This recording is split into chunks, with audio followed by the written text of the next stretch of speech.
ए बुढ़िया, अपने कपड़े यहाँ बैठकर मत धो, बाहर आंगन में नाली पर बैठकर धो। मेरा सारा बाथरूम खराब करेगी क्या? कड़ाके की ठंड थी, हाथ पैर कांप रहे थे, लेकिन मंजू देवी को अपने कपड़े धोने थे तो बाथरूम में बैठकर धोने लगी। तभी उनकी बहू आ गई। उसने वहाँ मंजू देवी जी को कपड़े धोने से मना कर दिया। मंजू देवी ने अपने कपड़े उठाए और धीरे धीरे चलती हुई आंगन की ओर बढ़ चली और जाते हुए मन में सोचने लगी, ये कल मुही बहू मुझे चैन से कभी जीने नहीं देगी। एक तो ये कभी मेरे कपड़े धोती नहीं है, मुझे खुद ही अपने कपड़े धोने पड़ते हैं और मुझसे इतनी ठंड में कपड़े वैसे ही नहीं धोए जा रहे हैं। हिम्मत करके कपड़े धोने बैठी थी तो ये आ गई। कीड़े पड़ेंगे इसके, मुझे इतना परेशान करती है। ये सोचकर बाहर आंगन में तेज ठंड में मंजू देवी जी नाली के पास बैठकर कपड़े धोने लगी और इतनी ठंड में ठंडा पानी से कपड़े धोकर उन्हें और भी ज़्यादा ठंडी लग गई। जल्दी जल्दी कपड़े धोए और तुरंत रजाई के अंदर घुस गई। मंजू देवी जी की ठंड के कारण कपकपी छूट रही थी। बहुत देर बाद जाकर गर्मी आई तो मंजू देवी जी ने अपनी बहू को मन ही मन कोसने लगी। बेड़ा गर्क हो कल मुही का, जब देखो तब मेरे पीछे पड़ी रहती है। एक तो मेरे घर पर कब्जा कर लिया है और ऊपर से मुझे चैन से जीने भी नहीं देती है। एक दिन मैं इसको ठीक जरूर करूँगी। मंजू देवी जी अपनी रजाई में पड़ी हुई सब बातें सोच रही थी। मंजू जी के पति के देहांत 2 साल हो चुके हैं। उनके 2 बच्चे हैं, एक बेटा और एक बेटी। बेटे का नाम अनिल और बेटी का नाम प्रेरणा है। दोनों बच्चों की शादी उनके पति ने अपने जीवन में ही कर दी थी। पति के देहांत से पहले तक तो बहू का व्यवहार भी ठीक ठाक था, परंतु जब से उनके पति का देहांत हुआ था तब से उनकी बहू उन्हें बहुत ज़्यादा परेशान करने लगी थी और बेटा अनिल अपनी पत्नी को कुछ भी नहीं कहता था, जिस कारण से बहू की हिम्मत दिन प्रतिदिन बढ़ती जा रही थी। पड़ोस में ही मंजू देवी जी की सहेली अंजू जी रहती थी, जो कि उनके बचपन की सहेली थी और भगवान की कृपा से उन दोनों की शादी भी एक ही गांव में एक ही मोहल्ले में हुई थी। अंजू जी के पति कमल कुमार जी और मंजू देवी जी के पति सुरेश कुमार जी दोनों बचपन के पक्के दोस्त थे और पड़ोसी भी थे। तो उन्होंने अंजू जी को अपने पड़ोसी दोस्त की शादी में ही पसंद कर लिया था, इसीलिए दोनों सहेली होने के साथ साथ पड़ोसी भी बन गई थी। अंजू जी के घर का भी यही हाल था, बल्कि मंजू देवी से भी अधिक बुरा हाल था, क्योंकि अंजू जी बहुत सीधी सादी औरत थी। सीधी सादी तो मंजू देवी भी थी, किंतु वो कभी कभी बहू का सामना कर लिया करती थी, लेकिन अंजू जी सब चुपचाप सह लिया करती थी। उनके पति के देहांत को 4 साल हो चुके थे और उनके 2 बेटे थे। दोनों की शादी हो चुकी थी, दोनों के 2-2 बच्चे थे और उनकी बहुएं भी उनको बहुत परेशान करती थी। इधर तो मंजू देवी जी की बहू उन्हें कपड़े धोने को लेकर उन्हें परेशान कर रही थी और इधर अंजू के घर में भी उनकी बड़ी बहू उनके ऊपर हुक्म चला रही थी। ए बुड्ढी, अभी तक भी तूने झाड़ू पूरी नहीं की? खाना तो इतना खाती है, कहाँ जाता है? फिर वो खाया हुआ मरे मरे हाथों से झाड़ू लगा रही है। ऐसे तो 2 दिन भी झाड़ू पूरी नहीं लगेगी। चल जल्दी जल्दी हाथ चला, बाकी काम क्या तेरी माँ करेगी नरक से आकर? बहू, तू माँ को बीच में क्यों लाती है? मेरी माँ ने तेरा क्या बिगाड़ा है? ओए होए, बुढ़ी की जबान भी कैंची की तरह चलने लगी है। काट दूंगी इस जबान को, अंदर ही रख के चुपचाप काम कर ले। बड़ी बहू एकता ने अपनी सास अंजू जी को झाड़ू का हुक्म दिया। कड़ाके की ठंड थी और बूढ़ी हड्डी थी। एक तो बुढ़ापे के कारण हाथों में कपकपी और कड़ाके की ठंड के कारण हाथों में जान ना थी, लेकिन बहू के डर से अंजू जी झाड़ू लगाने में लगी रही। बहू झाड़ू खत्म होने का इंतजार ही कर रही थी कि सास के झाड़ू रखते ही दूसरे काम का फरमान सुना डाला। बेचारी बूढ़ी सास धीरे धीरे कदमों से चलकर आई और खाट पर बैठ गई। सास को बैठा देखकर बहू ने फिर से सुनाना शुरू कर दिया। बैठकर पूरा दिन पलंग ही तोड़ेगी या कुछ काम भी करेगी? इतने बर्तन पड़े हैं तो कौन धोएगा? चल जाकर पहले बर्तन धो। ठीक है बहू, ये कहकर अंजू जी बर्तन धोने में लग गईं। तभी छोटी बहू जाकर बर्तन चेक करने लग गई और बोली, ये क्या लगा है इस पर? कैसे बर्तन धो रही है बुड्ढी? दोबारा माँ जी से। इनकी दोनों बहुएं एक से बढ़कर एक बदतमीज थी, अपनी सास को परेशान करने का एक भी मौका ना जाने देती थी। मंजू देवी जी और अंजू जी की बहू इनकी दोस्ती से भी चिढ़ती थी, तो और भी जानबूझकर परेशान किया करती थी। दोनों के बेटे भी अपनी पत्नियों के गुलाम थे। कभी अपनी माँओं पर सितम होते देख अपनी पत्नियों को कुछ कहने के बजाय उनकी वह तरफदारी करते थे। विधवा बूढ़ी माएँ जाएं तो जाएं कहाँ, बस जब कभी एक दूसरे से मिलती तो अपने दिल की बात कर लिया करती थी। इस बात पर भी बहू का सख्त पहरा था, तो दोनों कभी छत पर कभी सब्जी लेने के बहाने बाहर मिलती थी। एक दिन दोपहर में मंजू देवी जी और अंजू जी कपड़े फैलाने छत पर आई और बाहर मिलने का प्लान बना लिया। फिर अगले दिन सब्जी लेने के लिए बाहर निकलते ही दोनों साथ हो चली और बातें करने लगी। क्या बताऊं अंजू, इस कलमुही चुड़ैल ने जीना हराम कर डाला है। अब तो हर वक्त मुझे डसने को रहती है और अनिल भी इस कलमुही की ही पैरवी करता है। अंधा गूंगा बहरा बना डाला इसकी लुगाई ने इसे। मंजू देवी जी ने दांत भींचते हुए कहा, इतनी जाड़े में भी इतना काम करवाती है और कमी निकालती रहती। अरे जब इतनी ही कमी है तो खुद कर लो, खुद भी नहीं करती है। हम इतने भी बूढ़े नहीं हुए हैं जितना इन्होंने हमें बूढ़ा बना डाला। इतना काम लेती हैं हमसे और खाने को भी अच्छा नहीं देती हैं। अगर हम इतना काम किसी और का करेंगे तो नोटों में खेलेंगे। हमें कुछ ना कुछ तो करना ही पड़ेगा, नहीं तो ये हमारी बहुएं हमें 2 दिन में ही मार डालेंगी। ठीक है, अब हमारे पास जो भी जमा पूंजी है लेकर निकल चलते हैं यहाँ से। भगवान भी कोई ना कोई आसरा दे ही देगा। कहीं और रहना उनके बीच में रहने से तो अच्छा ही होगा। ठीक है, कल फिर से सब्जी लेने आएंगे, मंजू देवी जी कानों में कहती हैं तो अंजू जी भी हामी भर देती हैं। दोनों सहेलियां सब्जी लेकर घर जाती हैं और सारे काम आराम आराम से सही तरीके से कर देती हैं और रात के समय अपने पास जो कुछ होता है चुपके चुपके से सब समेट कर बक्से में रख लेती हैं और सो जाती हैं। अगले दिन सब्जी के पैसे मिलने पर मंजू देवी जी बहू के कमरे में जाने का इंतज़ार करती हैं और उसके कमरे में जाते ही बक्सा लेकर निकल पड़ती हैं। उधर मंजू जी भी अपनी बहू के इधर उधर होने पर अपना बक्सा लेकर घर से निकल पड़ती हैं और दोनों सहेलियां काफ़ी दूर जाकर एक दूसरे से मिल जाती हैं और दोनों एक दूसरे से गले मिलती हैं। अंजू देवी जी दुखी सा मुंह बनाकर कहती हैं कि सब्जी के पैसे भी ले आए और आज उन्हें सब्जी भी नसीब नहीं होगी। तो मंजू जी उन्हें झिड़क देती हैं और कहती हैं, अब भी तुझे उन डायनों का ख्याल आ रहा है? अरे जूती मार उन कलमुहों के।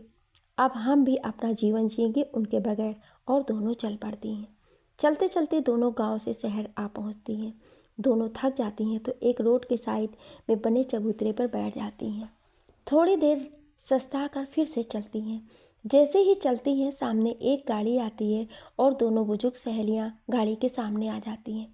गाड़ी को अचानक ब्रेक लग जाते हैं तो दोनों डर के कारण वहीं बैठ जाती हैं। गाड़ी का दरवाज़ा खुलता है तो उसमें से 2 लड़कियां बाहर आती हैं और घबरा जाती। ओह सॉरी सॉरी आंटी जी, आपको चोट तो नहीं आई ना? लड़कियां उनके पास ही बैठ जाती हैं और उनके कंधों पर हाथ रख लेती हैं। मंजू देवी जी और अंजू जी ने अपनी अपनी आंखें बंद कर ली थी। वह दोनों लड़कियों के कहने पर अपनी आंखें खोलती हैं तो कहती हैं, नहीं बेटी, चोट नहीं आई है।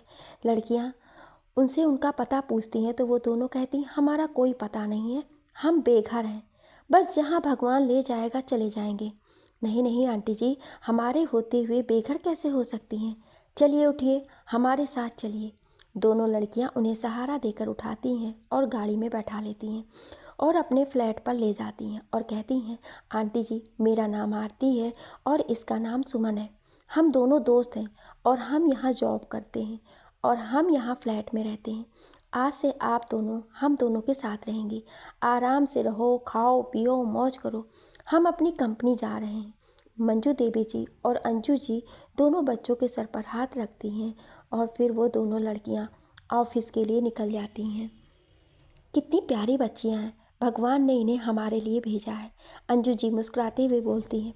मंजू देवी जी कहती हैं कि सब तरह के लोग हैं इस दुनिया में। दुनिया की हर लड़की उन दोनों की जैसी नहीं होती है। दोनों बातें करके अपना बक्सा एक तरफ रख देती हैं और फ्लैट के काम में लग जाती हैं, क्योंकि आरती और सुमन दोनों सुबह ही ऑफिस के लिए निकल जाती हैं और शाम में घर आकर भी अपने ऑफिस के काम में लगी रहती हैं।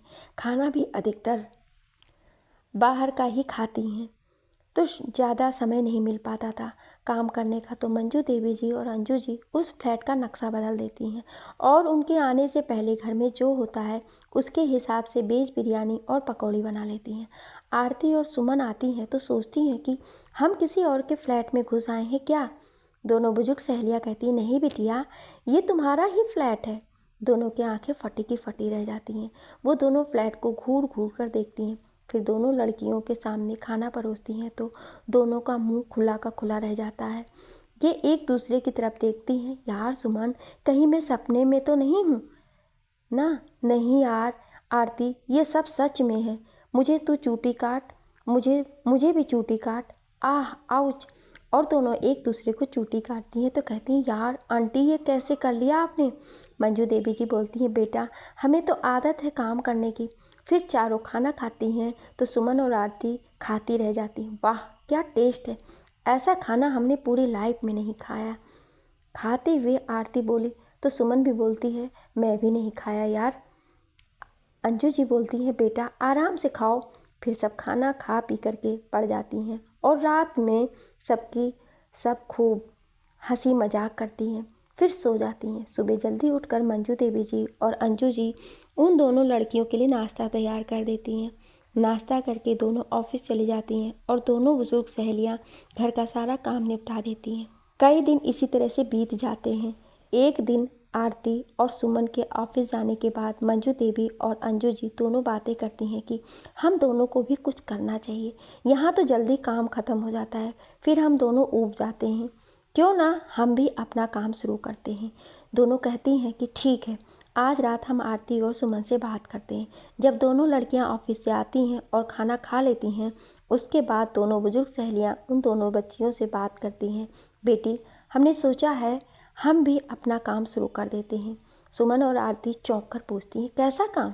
बेटा, हम सोच रहे हैं कि काम होने के बाद हम खाली तो रहते ही हैं, क्यों ना हम भी अपना कुछ खाने का काम कर लें।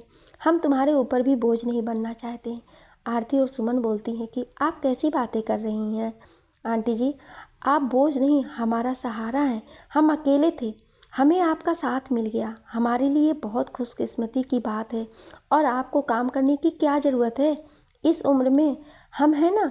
लेकिन दोनों बुजुर्ग सहेलियां अपने फैसले पर अडिग रहीं और दोनों लड़कियों को मना लिया। लड़कियां उनके काम की तैयारी शुरू कर देती हैं। वह दोनों अपने पास से पैसे खर्च करती हैं तो उन्हें मंजू देवी और अंजू जी थोड़ी बहुत जमा पूंजी और सोने की बालियां और सोने की चैन दे देती हैं जो अपने साथ लेकर आई थी।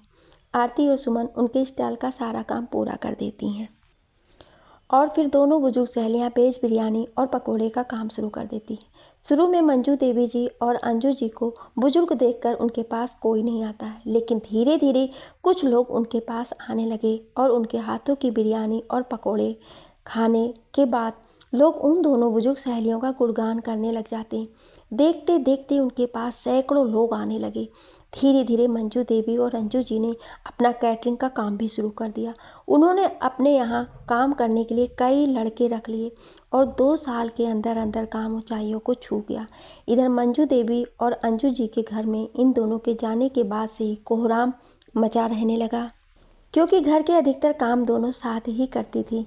तो सब में लड़ाई झगड़ा होने लगी और अंजू जी की बहू ने मंजू देवी जी की बहू पर लांछन लगाने लगी कि हमारी सास तो बहुत सीधी सादी है, तुम्हारी सास ने उन्हें भड़का के घर से भगाया है। दोनों पड़ोसी एक दूसरे के दुश्मन बन गए। इधर मंजू देवी जी और अंजू जी दोनों बहुत खुश रहती हैं और अपने काम में व्यस्त रहती हैं। आरती और सुमन भी उन्हें देखकर खुश रहती हैं। 2 साल के अंदर अंदर दोनों ने इतनी तरक्की कर ली कि अपना खुद का घर भी खरीद लिया और दोनों सहेलियां बुजुर्ग होने के कारण शहर भर में मशहूर हो गईं।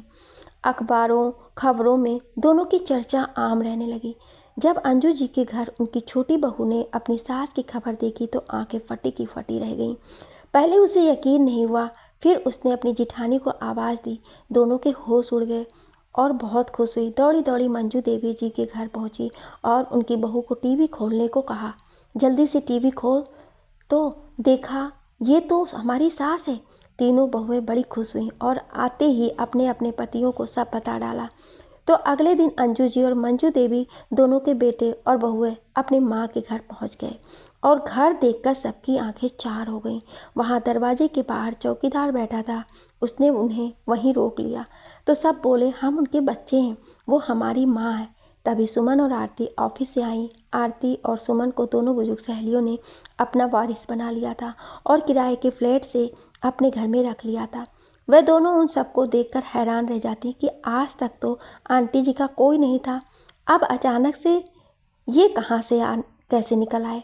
दोनों अंदर जाकर आंटी जी को बताते हैं तो दोनों बुजुर्ग सहेलियाँ बाहर आती हैं। पीछे पीछे आरती और सुमन भी आ जाती हैं। सब के सब अपनी माँओं को देखकर खुश हो जाते हैं और चौकीदार को बोलते हैं, देखा हमारी माँ है, अब देखना हमें गले लगा लेंगी। मंजू देवी जी और अंजू जी के अंदर तो गुस्सा कूट कूट कर भरा हुआ था। कहती हैं, आ गई डाइने, आ गए कपूत, हमें भी इस दिन का बेसब्री से इंतज़ार था, आज ये दिन आ ही गया। कहो क्या कहना है। सब के सब एक साथ बोले, माँ हम आ गए हैं तेरे द्वार, हमें शरण दे माते। अंजू जी सुमन और आरती को बाहों में भरकर कहती हैं, माते अब तुम्हारी माते नहीं रही, अब हम हमारे बच्चों की माते बन गई हैं, इन्होंने हमारा बहुत साथ दिया है। बेटे बहुएं कहती हैं, माँ हम भी तुम्हारा साथ देने आए हैं। मंजू देवी जी और अंजू जी एक स्वर में बोलती हैं, साथ देने नहीं साथ दिलवाने आए हो।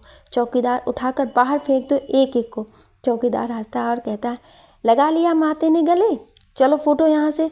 सब के सब माँ माँ चिल्लाते रहते हैं, लेकिन माएँ दोनों लड़कियों के साथ अंदर चली जाती हैं। चौकीदार उन्हें बाहर निकालकर गेट बंद कर लेता है। सब के सब बेटे और बहुएं हाथ पैर पीटते रह जाते हैं और थक हार के अपने घर को चल देते हैं। तो दोस्तों इस कहानी से हमें ये सीख मिलती है कि माँ को कभी भी हल्के में नहीं लेना चाहिए। जब वो अपने पर आ जाती है तो इंसान की नींव हिलाकर रख देती है और उन्हें बूढ़ा समझकर कभी भी कमतर नहीं समझना चाहिए, क्योंकि बुज़ुर्गों में अनुभव के साथ साथ हुनर भी कूट कूट कर भरा होता है। आज के बच्चे उनके हुनर और अनुभव का मुकाबला करना तो दूर सोच भी नहीं सकते हैं। लिखने और बोलने में कोई त्रुटि हुई हो उसके लिए क्षमा प्रार्थी हूँ। आपको ये कहानी कैसी लगी हमें कमेंट करके ज़रूर बताएं और ऐसी ही कहानियाँ सुनने के लिए हमारे चैनल को सब्सक्राइब ज़रूर करें। Thank you.